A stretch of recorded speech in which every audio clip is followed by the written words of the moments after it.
కోడంగల్లో జరిగినది ఒక ఇన్సిడెంటు. ఒక రైతులు దాడి చేసిరు అంటుర్రు. మరి రైతులు దాడి చేసినప్పుడు కేటీఆర్ పేరు ఎందుకు వస్తుంది? ఈ కేటీఆర్ కానీ నరేందర్ కానీ ఇంకోడు సురేష్ ఎవరు ఉన్నారు, మరి ఆయనతో ఎందుకు మాట్లాడిర్రు? ఒక కలెక్టర్ని పిలిచి దాడి చేపియడం అనేది ఇది ఎంతవరకు సమంజసం? అంటే తెలంగాణ ప్రజలు ఇలాంటి అలవాట్లు నేర్చుకుంటుర్రా? మేము అదే అంటున్నాము. కేటీఆర్ ఇంట్లో పూర్తిగా ఇన్వాల్వ్ అయ్యిండు. కేటీఆర్కి పిచ్చిలేసిపోతుంది. రేవంత్ రెడ్డి కానీ కాంగ్రెస్ ప్రభుత్వం మంచి మంచి కార్యక్రమాలు చేస్తుంటే ఓర్వలేక ఇలాంటి దాడులు చేపిస్తుర్రు. ఒరే సవటల్లారా, సన్యాసుల్లారా, మీ భాగవతం అంతా మా దగ్గర ఉన్నది. తొందరలోనే మీరు అందరు జైలు పోతారు. ఇంకా మీరు మమ్మల్ని పరీక్షించకండి. మీకు ఒకటి చెప్తున్నాము, మీకు సాధ్యమైతే ప్రజలకు మంచి చెప్పండి. మేమేమన్నా తప్పు చేస్తే మమ్మల్ని నిందించండి. అంతేగాని అమాయకమైన రైతులను రెచ్చగొట్టి ఈరోజు జైలుకు పోవడానికి కారణం ఈ టీఆర్ఎస్ నాయకులు, ఈ కేటీఆర్ఏ.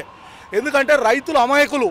వాళ్ళ రైతుల ముసుగులో ఈ టీఆర్ఎస్ గుండాగాన్లు, టీఆర్ఎస్ నాయకులు, కార్యకర్తలు, బీఆర్ఎస్ కొడుకులు అందరూ కూడా దాడి చేసిర్రు. మరి ఆ రోజు దాడి చేసినప్పుడు ఈ రైతులు కూడా ఉన్నారు. కాబట్టి ఎట్టి పరిస్థితుల్లో చర్యలు అయితే తీసుకోవాల్సిందే. ఎందుకంటే రైతులన్నా ఎవరైనా ఉండని ఒక గౌరవప్రదమైన కలెక్టర్ మీద దాడి చేయడం అంటే అది మన రాజ్యాంగం మీదే దాడి చేయడం.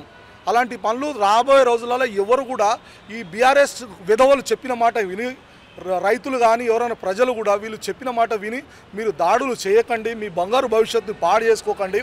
ఎందుకంటే కాంగ్రెస్ ప్రభుత్వం అంటేనే రైతుల ప్రభుత్వం, ఇది పేదల ప్రభుత్వం. ఇది మీరందరూ మాకు అవకాశం ఇస్తేనే కదా మేము వచ్చింది. మీకు ఎందుకు బాధ పెడతాము?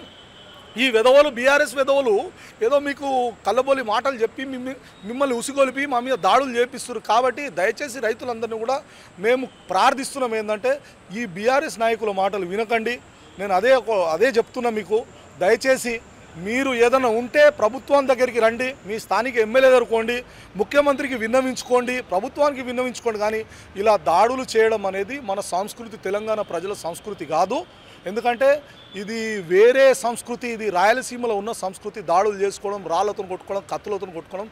తెలంగాణ ప్రజలు అమాయకులు, చాలా మంచోళ్ళు. అలాంటి వాళ్ళు ఇలాంటి దాడులు చేయడం మంచి పద్ధతి కాదు.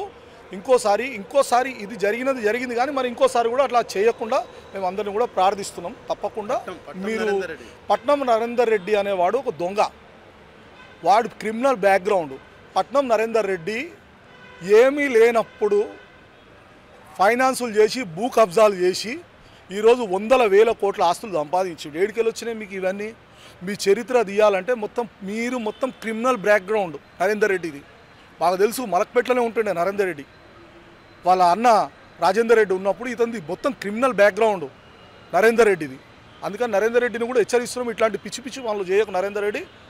నీ టైం కూడా దగ్గర పడ్డది, పిచ్చి పనులు చేయకని ఈ సందర్భంగా హెచ్చరిస్తున్నాం. Subscribe us and press the bell icon for more interesting updates.